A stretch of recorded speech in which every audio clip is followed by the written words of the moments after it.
আসসালামু আলাইকুম এভরিওয়ান। সবাই কেমন আছেন? আলহামদুলিল্লাহ আমিও ভালো আছি। আবারও সবাইকে স্বাগতম রোজি কিচেন রান্নাঘরে। তো আজকে হচ্ছে টিপস এবং ট্রিক্স ফলো করে যে আপনারা ঝরঝরে পোলোয়া রান্না করবেন তারই টিপস আমি শেয়ার করব। ঝরঝরে পোলোয়াটা আসলে কিভাবে রান্না করতে হয় সেটাই আমি আপনাদের সাথে শেয়ার করার জন্য আজকের ভিডিওটি তৈরি করা। তো আমি এই যে রান্না করে খাওয়ার থেকে শুরু করে আপনাদের সাথে সম্পূর্ণ রেসিপিটি শেয়ার করব।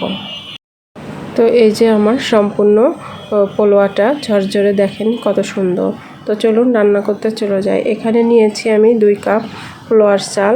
তারপরে এখানে পাতিলটা বসিয়ে দিলাম, পাতিলে দিয়ে দিলাম সাদা তেল। সাদা তেলটা দেওয়ার পর, সাদা তেল অর্থাৎ সয়াবিন তেলটা দেওয়ার পর এখানে দিয়ে দিলাম এলাচ এবং সাদা ফল আর কয়েক টুকরা তেজপাতা।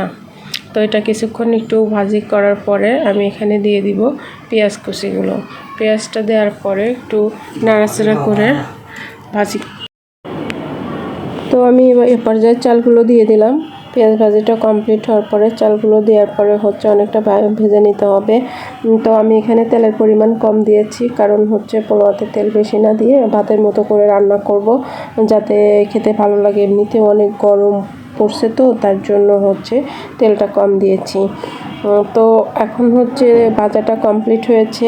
আমি এখন দিয়ে দেব হচ্ছে আমার গরম পানিটা, যে পানিটা পোলোয়ার জন্য আমি গরম করে রেখেছি।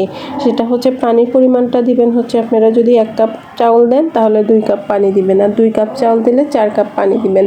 তো আমি এখানে 3 কাপের মতো পানি দিলাম এবং 1 কাপ দুধ দিয়ে দিয়েছি। দুধটা দেওয়ার কারণ হচ্ছে পোলোয়াটা হচ্ছে বেশি পরিমাণে সাদা দেখার জন্য। তো তারপরে আমি দিয়ে দিলাম কাঁচামরিচটা। পোলোয়াটা একটা বলক আসা মাত্রই আপনি এই যে এই পরিমাণ পানি থাকবে অমনিতে আপনি নামিয়ে ফেলবেন। নামিয়ে যে ঢাকনা দিয়ে ঢেকে রাখবেন। ঢেকে রাখার পরে দেখেন পোলোয়াটা কত সুন্দর হয়েছে।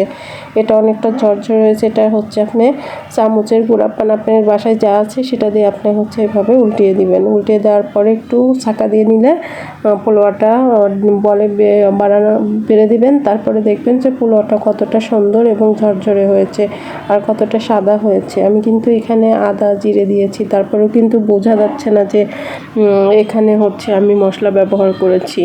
তো হচ্ছে দেখেন পোলাওটা অনেক ঝরঝরে এবং সুন্দর হয়েছে। এ পর্যায়ে দিয়ে দিলাম আমি আমার পেঁয়াজের বেরেস্তাটা। তো এটা সুন্দর ডেকোরেশনের জন্য। তো সবাই ভালো থাকবেন। আল্লাহ হাফেজ।